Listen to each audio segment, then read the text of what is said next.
Students ఈరోజు మనం Pandit Ramabai gender discrimination కోసం ఏ విధంగా పోరాడిందో దాని గురించి మనం తెలుసుకోవచ్చు అన్నమాట. స్త్రీ విముక్తి కోసం పోరాడినటువంటి మొట్టమొదటి మహిళ.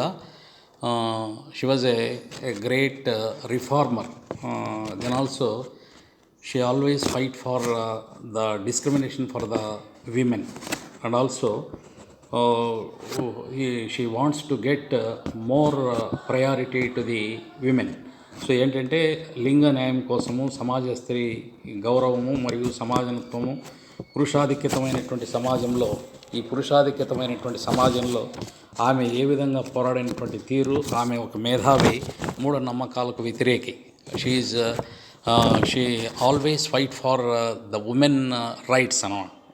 రైట్స్ అంటే ఉమెన్ రైట్స్ కోసం ఆయన పూర్తిగా పోరాడింది అనమాట. Shall we go for the details of his life history. Then we see she was born in 1858 in Maharashtra, Chitpaman village, in the Brahman family. Then his father was Ananta Shastri Dongri. He is also a Sanskrit scholar.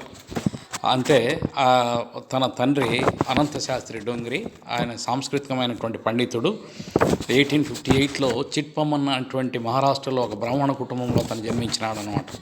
మరి బాల్యం నుండి కూడా ఆమె తన తల్లిదండ్రులతోనూ సోదరులతోనూ కలిసి ఈ యొక్క సామాజిక రుగ్మతలకు వ్యతిరేకంగా పోరాడినటువంటి ఒక గొప్ప మహిళగా మనం భావించవచ్చు అన్నమాట.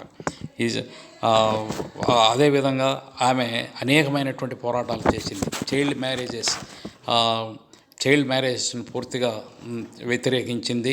తర్వాత చిన్నతనంలోనే వాళ్ళ పిల్లలను కలగడం, తర్వాత స్త్రీలకు ఎడ్యుకేషన్ వద్దనడం, ఇలాంటి దురాచారాలు అనేటువంటివి ఉన్నాయి. వాటినన్నింటినీ పూర్తిగా ఖండించి వేసింది అనమాట. She was always fight for the women rights. Moreover she eradicated the child marriages. Then the racial discrimination regarding the men and women. ఆమె అందుకనే 1878 సంవత్సరంలో కలకత్తా యూనివర్సిటీ ఆమెకి ఏంటంటే ఒక పండిత్ మరియు సరస్వత అనేటువంటి బిరుదులను ఇచ్చిందనమాట. In 1878 Calcutta university has given Pandit and Saraswat అనేటువంటి ఒక టైటిల్స్ కూడా ఇచ్చిందనమాట. మరి ఇతని హస్బెండ్ బిపిన్ బిహారీ మేధావి. Husband name was Bipin Bihari మేధావి.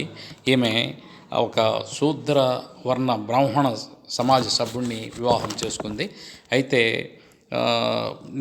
19 ఇయర్స్కే ఆయన చనిపోవడం జరిగిందనమాట. 19 ఇయర్స్కే అతను చనిపోవడం జరిగింది. మరి వారికి అప్పటికే ఒక పాప ఉంది. ఆ పాప పేరు మనోరమ అనేటువంటి పేరు పెట్టింది. ఆమెను మేరీ రమాగా మార్చడం జరిగిందనమాట. అంటే ఇంగ్లాండ్లో ఈమె ఏం చేసిందంటే ఈ క్రైస్తవ మతాన్ని స్వీకరించడం జరిగిందనమాట.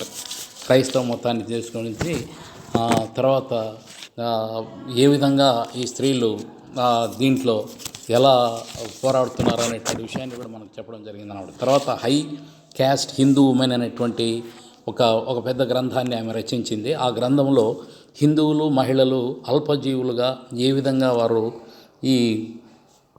విధంగా వారు హింసలకు గురయ్యారో చెప్పిందనమాట. అంటే పితృస్వామిక వ్యవస్థపై చేసినటువంటి అనేకమైనటువంటి విమర్శలు ఉన్నాయి. ఏం చెప్పింది ఆమె? పితృస్వామిక వ్యవస్థలో లింగ వివక్షత, జెండర్ డిస్క్రిమినేషన్, తర్వాత to encourage the women education, స్త్రీల యొక్క విద్యను ప్రోత్సహించడం, తర్వాత